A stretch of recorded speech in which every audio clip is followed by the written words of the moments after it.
दोस्तों ये जो कहानी आज मैं आपको सुनाने वाला हूँ, ये कहानी आपकी जिंदगी बदलने की हिम्मत रखती है। बस शर्त यह है कि आपको इस कहानी को थोड़ा ध्यान से सुनना पड़ेगा। तो कहानी है एक हिरन की।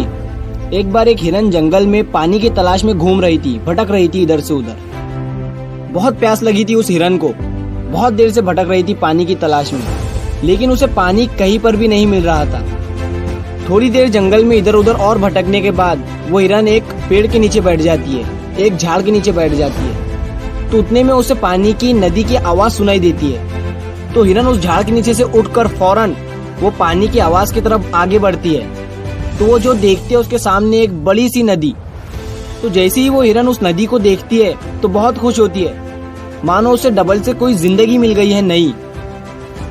वो फौरन दौड़ते हुए उस नदी के पास जाती है और जैसे ही पानी पीने के लिए अपना सर नदी में झुकाती है तो उसकी नजर अपने राइट पर पड़ती है। वो जैसे ही अपने राइट में देखती है तो उसे शिकारी नजर आता है, हाथ में तीर लिए हुए, निशाना तान कर खड़ा हुआ। फिर जैसे ही उस हिरन की नजर अपने लेफ्ट में पड़ती है तो उसे एक शेर नजर आता है झाड़ियों के पीछे। अब हिरन पानी वानी सब भूल जाती है, कुछ भी नहीं रहता उसके दिमाग में, प्यास वगैरह। फिर वो हिरन पलटकर अपने पीछे देखती है तो उसे भयंकर आग लगी हुई दिखती है जो कि धीरे धीरे उसके तरफ बढ़ रही थी। अब हिरन जाए भी तो जाए कहाँ?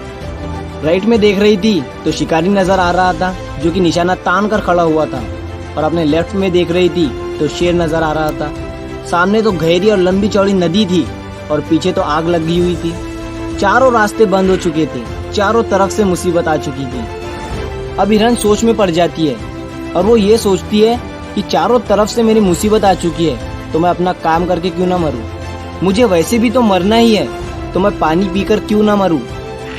तो वो हिरन अपना पानी पीने में लग जाती है। लेकिन थोड़ी ही देर के बाद जैसे ही वो हिरन पानी पी रही थी तो उतनी ही देर में ऊपर से काले बादल छा जाते हैं और उन बादलों से बारिश होने लगती है। तो जो आग थी पीछे की लगी हुई वो पानी से बुझ जाती है और पानी के कारण शिकारी का निशाना चुक कर शेर को लग जाता है और शेर की नजर पड़ती है सीधा शिकारी पर। तो शेर शिकारी के पीछे लग जाता है।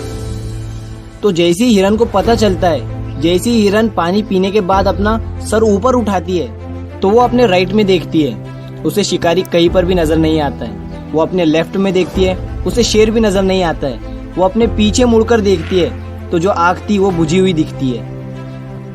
मोरल ऑफ द स्टोरी, मेरे दोस्तों, इस कहानी से हमें ये सीख मिलती है कि इंसान की जिंदगी में भी प्रॉब्लम आती नहीं है, और जब आती है तो चारों तरफ से आती है, जिस कारण हर इंसान डर जाता है, घबरा जाता है अपनी इन प्रॉब्लम से। तो आपको क्या करना है ऐसी सिचुएशन में? आपको नहीं डरना है और नहीं घबराना है, बस शांति से 2 मिनट के लिए सोचना है। हिरन के पास भी बहुत सारे ऑप्शन थे। हिरन भी ये सारी सिचुएशन को देखने के बाद या तो पानी में छलांग लगा सकती थी या फिर इधर उधर भाग सकती थी, लेकिन उसने शांति से सोचा और वो अपने काम पर लगी रही। वो पानी पीने आई थी और वो पानी पीने लगी।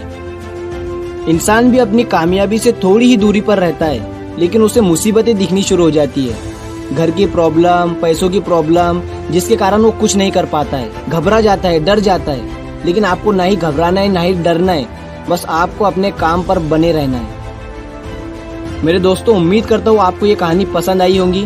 तो ये मत सोचना कि ये दुनिया क्या कहेंगी, कर गए तो एक दिन ये दुनिया तुम्हें देखेंगी।